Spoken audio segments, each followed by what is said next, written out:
Asthma சரி பண்ணவே முடியாது அப்படின்னு நம்ம நினைச்சிட்டு இருக்கோம். அப்ப யாருக்கு ஆஸ்துமா பேஷண்ட் அப்படின்னு ஒரு பேர் வருது? அதிகப்படியான சளியினுடைய தேக்கம் யாருக்கு அதிகமாகுதோ அவங்களுக்கு தான் அந்த பேர் கொடுக்கிறோம்.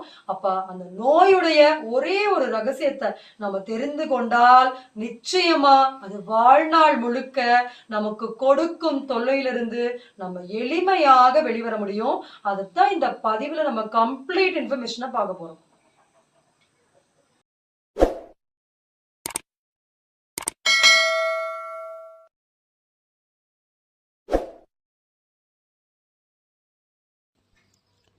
இந்த ஆஸ்மா ப்ராப்ளம் இருக்கிறவங்களுக்கே இந்த மார்கழி மாசம் பிறக்க போது டிசம்பர் மாசம் அப்படின்னாலே அவங்களுக்கு அலர்ஜி அந்த அளவுக்கு சளியினுடைய உச்சகட்டம் அவங்களுக்கு அந்த மாதங்கள்ல இருக்கும்.